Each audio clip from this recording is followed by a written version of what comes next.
Can't, Tom. I'm on Hogwarts business, said Hagrid, clapping his great hand on Harry's shoulder and making Harry's knees buckle. Good Lord, said the bartender, peering at Harry. Is this? Can this be? The leaky cauldron had suddenly gone completely still and silent. Bless my soul, whispered the old bartender. Harry Potter, what an honor. He hurried out from behind the bar, rushed towards Harry, and seized his hand, tears in his eyes. Welcome back, Mr. Potter, welcome back. Harry didn't know what to say. Everyone was looking at him. The old woman with the pipe was puffing on it without realizing it had gone out. Hagrid was beaming. Then there was a great scraping of chairs, and the next moment Harry found himself shaking hands with everyone in the leaky cauldron. Doris Crockford, Mr. Potter, can't believe I'm meeting you at last. So proud, Mr. Potter. I'm just so proud. Always wanted to shake your hand. I'm all aflutter. Delighted, Mr. Potter. I just can't tell you. Diggle's the name, Daedalus Diggle. I've seen you before, said Harry, as Daedalus Diggle's top hat fell off in his excitement. You bowed to me once in a shop. He remembers, said Douglas Diggle, looking around at everyone. Did you hear that? He remembers me. Harry shook hands again and again. Doris Crockford kept coming back for more. A pale young man made his way forward, very nervously. One of his eyes was twitching. Professor Quirrell, said Hagrid. Harry, Professor Quirrell will be one of your teachers at Hogwarts. Potter, stammered Professor Quirrell, grasping Harry's hand. Can't tell you how pleased I am to meet you. What sort of magic do you teach, Professor Quirrell? Defense against the dark arts, muttered Professor Quirrell, as though he'd rather not think about it. Not that you need it, Potter, he laughed nervously. You'll be getting all your equipment, I suppose. I've got to pick up a new book on vampires myself. He looked terrified at the very thought. But the others wouldn't let Professor Quirrell keep Harry to himself. It took almost 10 minutes to get away from them all. At last, Hagrid managed to make himself heard over the babble. Must get on. Lots to buy. Come on, Harry. Doris Crockford shook Harry's hand one last time, and Hagrid led them through the bar and out into a small walled courtyard, where there was nothing but a trash can and a few weeds. Hagrid grinned at Harry. Told you, didn't I? Told you was famous. Even Professor Quirrell was trembling to meet you. Mind you, he's usually trembling. Is he always that nervous? Oh, yeah. Poor bloke. Brilliant mind. He was fine while he was studying out of books, but then he took a year off to get some first-hand experience. They say he met vampires in the Black Forest, and there was a nasty old bit of trouble with a hag. Never been the same since. Scared of the students, scared of his own subjects. Now, where's me umbrella? Vampires? Hags? Harry's head was swimming. Hagrid, meanwhile, was counting bricks in the wall above the trash can. 3 up, 2 across, he muttered. Right, stand back, Harry. He tapped the wall 3 times with the point of his umbrella. The brick he touched quivered. It wriggled. In the middle, a small hole appeared. It grew wider and wider. A second later, they were facing an archway large enough even for Hagrid. An archway onto a cobbled street that twisted and turned out of sight. Welcome, said Hagrid, to Diagon Alley.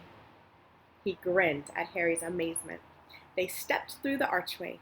Harry looked quickly over his shoulder and saw the archway shrink instantly back into a solid wall. The sun shone brightly on a stack of cauldrons outside the nearest shop. Cauldrons, all sizes. Copper, brass, pewter, silver, self-stirring, collapsible, said a sign hanging over them. Yep, you'll be needing one, said Hagrid, but we gotta get your money first. Harry wished he had about 8 more eyes. He turned his head in every direction as they walked up the street, trying to look at everything at once. The shops, the things outside them, the people doing their shopping, a plump woman outside of an apothecary, was shaking her head as they passed by. Dragon liver, 16 sickles an ounce? They're mad. A low, soft hooting came from a dark shop with a sign saying, Ellipse Owl Emporium, tawny, screech, barn, brown, and snowy. Several boys of about Harry's age had their noses pressed against a window with broomsticks in it. Look, Harry heard one of them saying, the new Nimbus 2000, fast as ever. There were shops selling robes, shops selling telescopes, and strange silver instruments Harry had never seen before. Windows stacked with barrels of bat spleens and eel's eyes, tottering piles of spell books, quills, and rolls of parchment, potion bottles, globes of the moon. Gringotts, said Hagrid. They had reached a snowy white building that towered over the other little shops.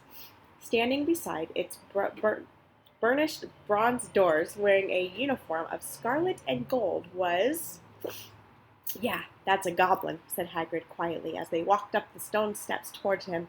The goblin was about a head shorter than Harry. He had a swarthy, clever face, a pointed beard, and, Harry noticed, very long fingers and feet. He bowed as they walked inside. Now they were facing a second pair of doors, silver this time, with words engraved upon them. Enter, stranger, but take heed of what awaits the sin of greed. For those who take but do not earn must pay most dearly in their turn. If you seek beneath our floors a treasure that was never yours, thief, you have been warned. Beware of finding more than treasure there. Like I said, you'd be mad to try to rob it, said Hagrid.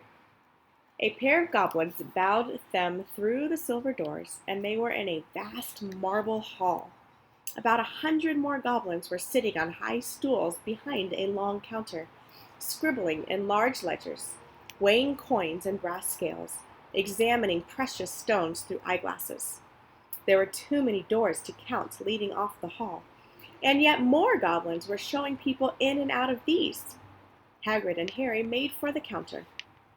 Mornin', said Hagrid to a free goblin. We've come to take some money out of Mr. Potter's safe. You have his key, sir? Got it here somewhere, said Hagrid, and he started emptying his pockets onto the counter, scattering a handful of moldy dog biscuits over the goblin's book of numbers. The goblin wrinkled his nose. Harry watched the goblin on their right weighing a pile of rubies as big as glowing coals. Got it, said Hagrid at last, holding up a tiny golden key. The goblin looked at it closely. That seems to be in order.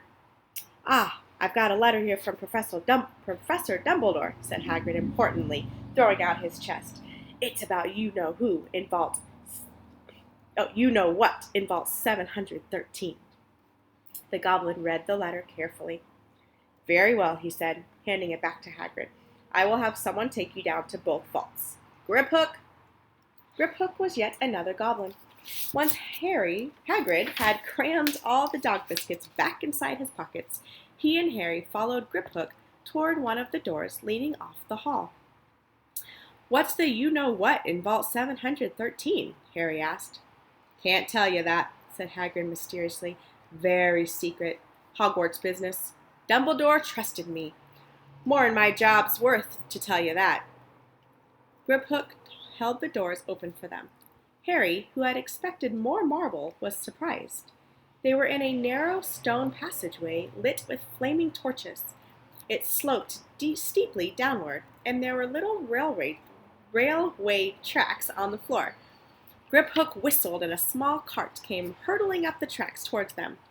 They climbed in, Hagrid, with some difficulty, and were off. At first, they just hurtled through a maze of twisting passages. Harry tried to remember. Left, right, left, middle fork, right, left. But it was impossible. The rattling cart seemed to know its own way, because Griphook wasn't steering. Harry's eyes stung as the cold air rushed past them, but he kept them wide open. Once he thought he saw a burst of fire at the end of a passage and twisted around to see if it was a dragon. But too late. They plunged even deeper, passing an underground lake where huge stalactites and stalagmites grew from the ceiling and the floor. A I never know, Harry called to Hagrid over the noise of the cart. What's the difference between a stalagmite and a stalactite? Stalagmite's got an M in it, said Hagrid. And don't ask me questions just now. I think I'm going to be sick.